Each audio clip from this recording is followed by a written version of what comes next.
to Saudi officials.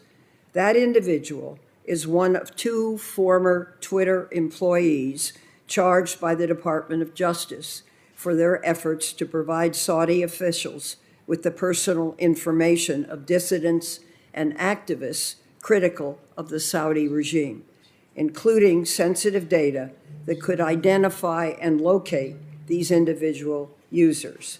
Now the question. As head of security, Mr. Zatko, can you describe the types of efforts you've seen by foreign governments to infiltrate, control, exploit, or surveil Twitter and its users, and share what steps Twitter and regulators should have taken to protect against these attacks? Yes, ma'am. Thank you. One of the disturbing things that I saw, based upon being 10 years behind where I would expect a modern tech company to be, was a lack of an ability to internally look for and identify inappropriate access within their own systems. Other than the person who I believed with high confidence to be a foreign agent placed in a position from India, and from it was only going to be from an outside agency or somebody alerting Twitter that somebody already existed, that they would find the person.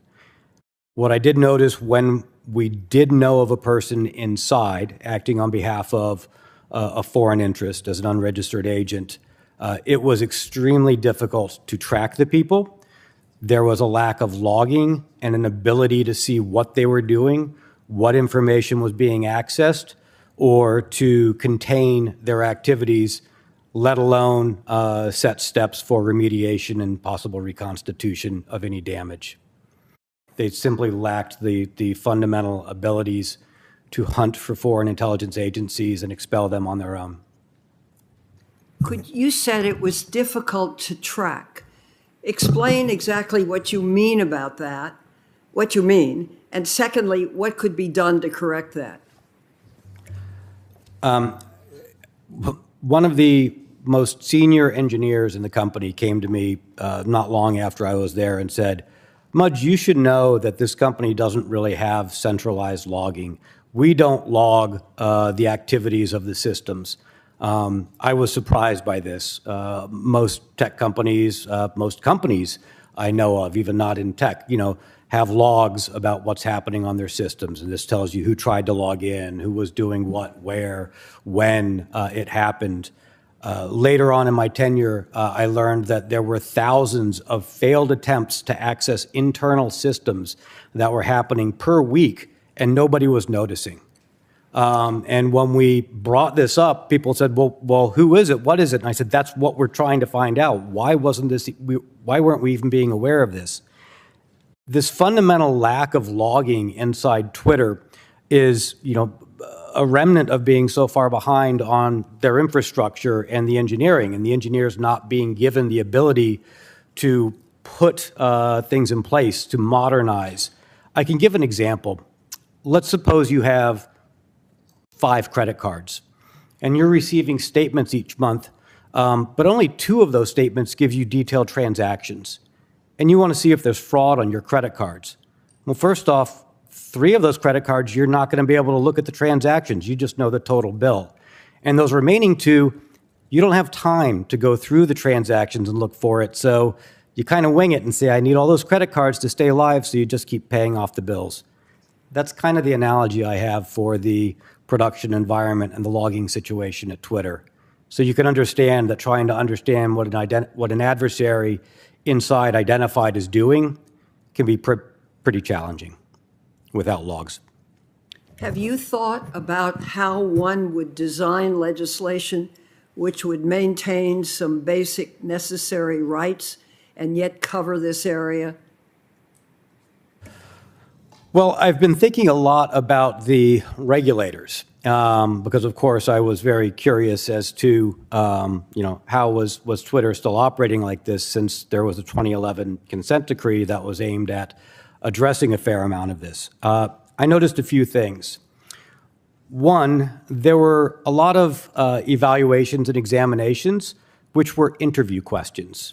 So essentially, the organization was allowed to grade their own homework. Did you make things better? Yes, we did. Okay, check. There wasn't a lot of ground truth. There wasn't a lot of quantified measurements.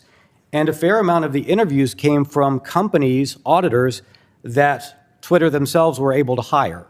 So I think that's a little bit of a maybe conflict of interest. I also noticed that of all of the regulators, some of the foreign regulators were much more feared than the FTC.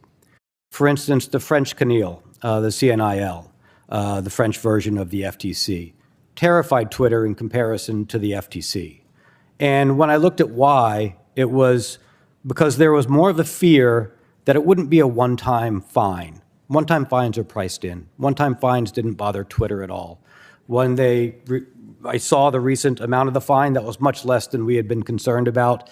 And each time it was a one-time fine, in my discussions with the chief privacy officer, with the privacy engineer head, that was and the executives, the thought was, okay, we'll pay that and we can keep kicking the can down the road and hope, maybe we'll get another one-time fine. Wall Street didn't seem to care because it wasn't a long-term problem that was ongoing. What did make these companies afraid was if there was a risk of, hey, you've mishandled the same type of data repeatedly. Maybe we're not going to let you monetize that type of data. Sorry, who mishandled the data? Oh, so if Twitter, for example, Twitter mishandled email addresses repeatedly.